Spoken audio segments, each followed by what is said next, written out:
Aujourd'hui, on va résumer directement la première saison de l'anime Kateinaka no Osan, From Old Country Bumpkin to Master Swordsman. C'est parti. Dans un village reculé, suit l'histoire de Beryl Gardinant, un modeste maître d'armes vivant paisiblement dans le dojo familial. Autrefois, il rêvait devenir aventurier, mais le temps l'a poussé à abandonner ses ambitions pour se consacrer à l'enseignement du sabre. Malgré sa simplicité et son manque de confiance en lui, plusieurs de ses anciens élèves sont devenus des figures influentes du royaume grâce à l'entraînement qu'il leur a offert. Sa vie tranquille bascule lorsque Alucia Citrus, l'une de ses anciennes élèves, devenue commandante de l'ordre de Liberion, revient le voir après de longues années. Elle lui annonce qu'elle l'a recommandé comme instructeur spécial de l'ordre royal et que le roi lui-même a validé cette décision. Incapable de refuser, Beryl quitte donc sa campagne natale pour la capitale Baltran. Là-bas, il retrouve plusieurs de ses anciens élèves, notamment Kuruni Cruessiel, désormais chevalière accomplie, ainsi que Surena Lysandra, aventurière renommée et rivale d'Alucia. Même si Beryl se considère comme un simple professeur sans talent exceptionnel, tous ceux qui l'entourent réalisent rapidement à quel point son niveau dépasse celui des combattants ordinaires. Lors de son premier entraînement avec les chevaliers de Liberion, il affronte Enbrit Drought, le vice-commandant de l'ordre.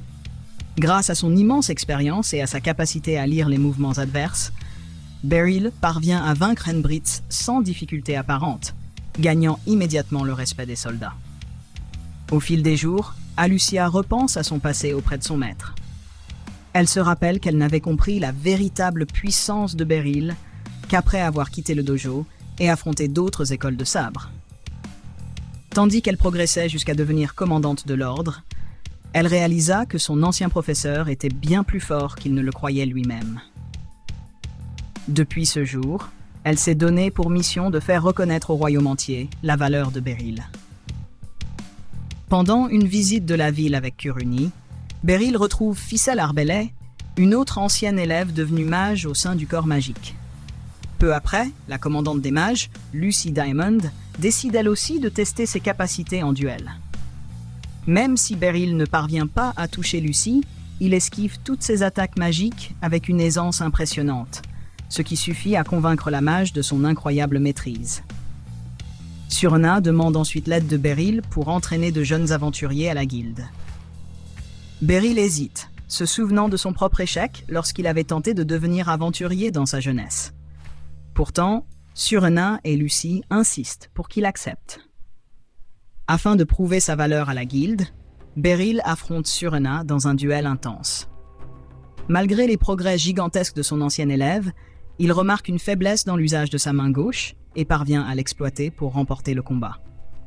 Beryl accompagne alors un groupe d'apprentis aventuriers dans une mission d'entraînement. Tout semble bien se dérouler jusqu'à l'apparition d'un monstre extrêmement dangereux, le Xenograble. Malgré la puissance terrifiante de la créature, Beryl parvient à lui tenir tête, blessant son œil et créant une ouverture pour que Surena lui porte le coup final.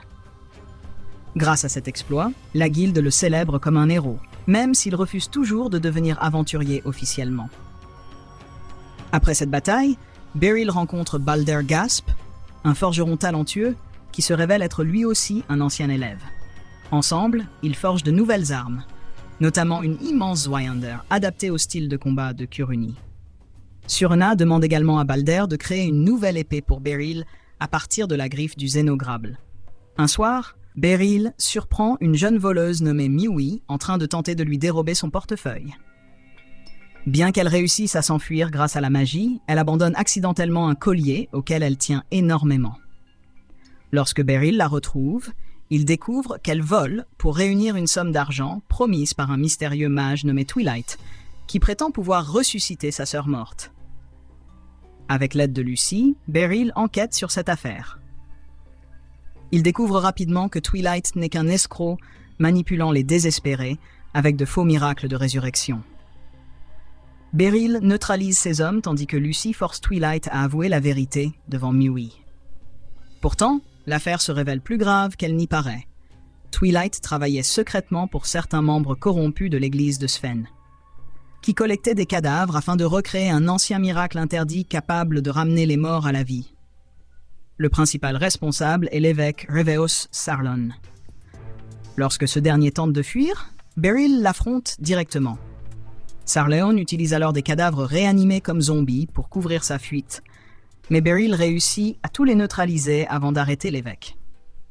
Après cette affaire, Lucy offre une maison à Beryl comme récompense, tandis que Miwi décide officiellement de vivre avec lui. Sans vraiment s'en rendre compte, Beryl devient ainsi une figure paternelle pour la jeune fille.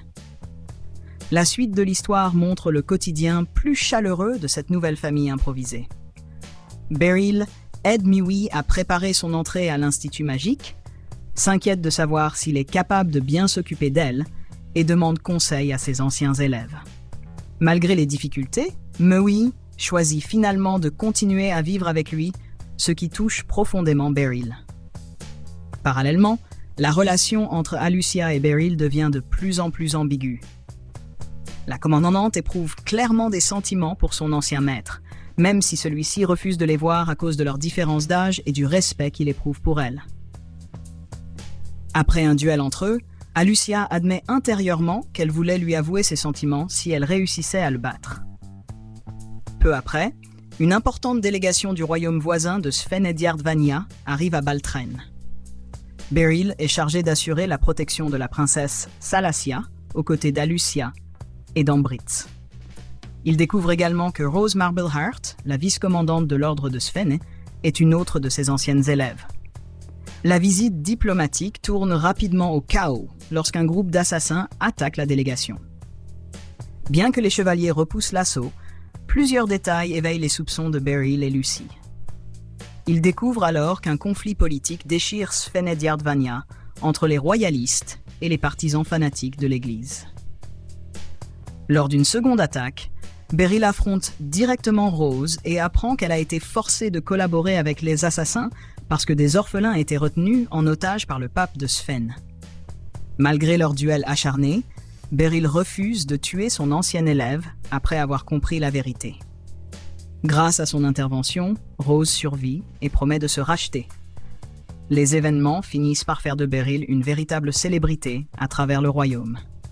Le roi Gladio lui-même le remercie publiquement pour avoir sauvé la princesse Salacia et reconnaît officiellement son immense talent en le nommant maître épéiste du royaume. Alucia, fière de son maître, voit enfin le monde commencer à reconnaître la valeur de celui qu'elle admire depuis toujours. Pourtant, malgré toute cette renommée, Beryl reste fidèle à lui-même. Il continue de mener une vie simple, entouré de ses anciens élèves et de Miwi, satisfait d'avoir enfin trouvé une place où il peut protéger les autres, tout en restant l'homme humble qu'il a toujours été. Et c'est ainsi que se termine le résumé de la première saison de l'anime Katainaka no Osan. From Old Country Bumpkin to Master Swordsman. J'espère que la vidéo vous aura plu. N'hésitez pas à vous abonner à la chaîne, à liker la vidéo et activer la cloche pour ne rien manquer. À bientôt pour une nouvelle vidéo.